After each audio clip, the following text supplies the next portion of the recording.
নমস্কার বন্ধুরা, সবাইকে আমার চ্যানেলে অনেক অনেক স্বাগত জানিয়ে আজকের ভিডিওটি আমি শুরু করছি। তো বন্ধুরা, আজকে আমরা চলে এসেছি এমন একটি ভ্লগ নিয়ে, যে ভ্লগে আমি তোমাদের মানসিক স্বাস্থ্যের কথা চিন্তা করে কয়েকটি টিপস রেখেছি। তো বন্ধুরা, মানসিক স্বাস্থ্যের ব্যাপারে কয়েকটি টিপস রাখার এটাই কারণ হলো যে আমরা যারা মহিলারা রয়েছি কিংবা বয়স্ক পুরুষরাও রয়েছি, তাদের ক্ষেত্রে দেখা যায় যে তারা একটা নিঃসঙ্গ জীবনযাপন পালন করেন। অর্থাৎ নিঃসঙ্গভাবে থাকতে থাকতে তারা জীবনের প্রতি যেন আগ্রহ হারিয়ে ফেলেন।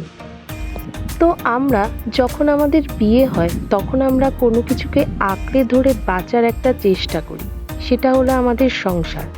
কিন্তু বয়স বাড়ার সাথে সাথে সংসারের প্রতি টানটা আমাদের আরও বেশি বেড়ে যায়। কিন্তু একটা সময়ের পর, অর্থাৎ আমাদের বয়স যাদের 50, 55 কিংবা 60 কিংবা তারও বেশি, তাদের ক্ষেত্রে দেখা যায় যে তাদের একটা বয়সের পর জীবনে অনেকটা শূন্য সময় চলে আসে, অর্থাৎ ফাঁকা সময় চলে আসে। তো সেই ফাঁকা সময়ে নিজেকে খুব নিঃসঙ্গ মনে হয়। সেই নিঃসঙ্গতা কিভাবে কাটাবেন সেটা ভেবেই আজকে আমি এই ভিডিওটি তৈরি করেছি। তো বন্ধুরা, যাদের বয়স, যারা আমার চ্যানেলের সাবস্ক্রাইবার রয়েছেন বা নতুন যারা দেখছেন, তাদের বয়স হয়তো অনেকেই রয়েছেন তারা 40 পেরিয়েছেন, 45 পেরিয়েছেন, 50, 60 কিংবা 65। তো তাদের ক্ষেত্রে তাদের ছেলেমেয়েরা বড় হয়ে যখন চাকরি জীবনে অভ্যস্ত হয়ে পড়েছে কিংবা বিবাহিত জীবন নিয়ে তারা ব্যস্ত হয়ে পড়েছেন, তাদের ক্ষেত্রে রয়েছে একটা অনেক শূন্য সময়, অনেকটা বড় সময়। দিনটা তাদের কাছে অনেক বেশি বড় মনে হয়। কিন্তু এমন অনেক মানুষ রয়েছেন যারা এই সমস্ত কিছু না ভেবে কিন্তু নিজেদেরকে অন্য কাজে ব্যস্ত রাখার চেষ্টা করছেন। তো আজকে আমি সেই বিষয়ে আপনাদের সাথে আলোচনা করব। অনেকের জীবনের কথা হয়তো এই কথাগুলোর সাথে মিলে যাচ্ছে। তো বন্ধুরা, আপনার জীবনের নিঃসঙ্গতা কাটাতে আপনি কি করবেন? অথবা আপনার এই শূন্য সময়টাকে আপনি কিভাবে বিভিন্ন ব্যস্ততায় ভরিয়ে তুলবেন, সেই কথাই আমি এখন আলোচনা করব।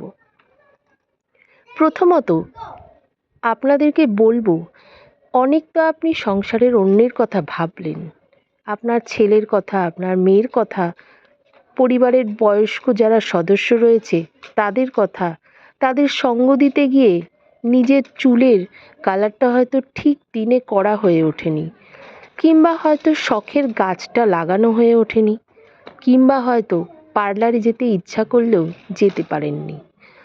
হয়তো অনেকে রান্না করার স্বাধীনতাই নেই আপনাদের। তো বন্ধুরা, ব্যালকনিতে আপনি বাগান করতে পারেন। খুব ছোট্ট ব্যালকনি হলেও কিন্তু সেখানে খুব ছোট্ট একটা বাগান আপনি তৈরি করতেই পারেন।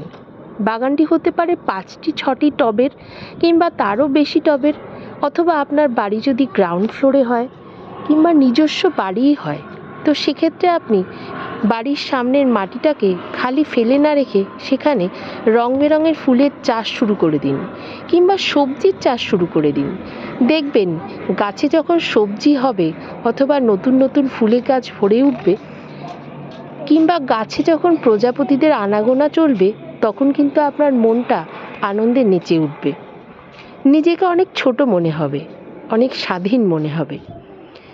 বাগানে কি কি সার দেওয়া যায়, কি কি গাছ লাগাবেন, এর পরের মরশুম কি কি সার দেবেন গাছে, সেই সব ভাবতে ভাবতে দিনের অনেকটা সময় কিন্তু আপনার কেটে যাবে। আপনাদেরকে দ্বিতীয় টিপস হিসাবে আমি দিতে পারি, দিনের একটা সময় আপনি নিজের জন্য রাখুন। হ্যাঁ, এখন অনেকটাই সময় পড়ে আছে আপনার নিজের জন্য। তো সেই সময়টায় নিজেই আপনি ছাদে চলে যান, খোলা আকাশের নিচে, অথবা চলে যান কোনো ফাঁকা জায়গায়, যেখানে আপনি শুধুমাত্র পাখিদের ওড়া দেখতে পাবেন, পাখিদের গান শুনতে পাবেন, সবুজ গাছপালার সঙ্গ পাবেন, আর পাবেন প্রাকৃতিক সৌন্দর্যের হাতছানি। আজকে বিকেলে একবার ট্রাই করুন না, হাতে এক কাপ চা কিংবা কফি নিয়ে সেই সুন্দর জায়গাটায় চলে যেতে। অথবা সেখানে যাওয়ারও যদি উপায় না থাকে, যদি আপনার পায়েই ব্যথা থাকে, আপনার ব্যালকনি কিংবা বারান্দাতে দাঁড়িয়ে পড়ুন না। তো বন্ধুরা, দ্বিতীয় টিপসটি আপনাদের সাথে শেয়ার করলাম। খুবই সাধারণ হলেও শুধু নিজের জন্য এই সময়টুকু আপনি বের করতেই পারেন। তো বন্ধুরা, তৃতীয় টিপস হিসাবে অর্থাৎ 3 নাম্বার টিপস হিসাবে আমি এটা দিতে পারি। আপনারা অনেকেই আছেন যারা টিভি সিরিয়ালে ভীষণভাবে মগ্ন। হ্যাঁ, টিভি সিরিয়াল নিয়ে কিন্তু সন্ধ্যে থেকে আপনি খুব ব্যস্ত থাকেন, সেটা জানি, এবং এটা সময় কাটানোর একটা খুব ভালো উপায়। কিন্তু তাও হয়তো আপনার মনে কিছু কিছু চিন্তা রয়ে যায়।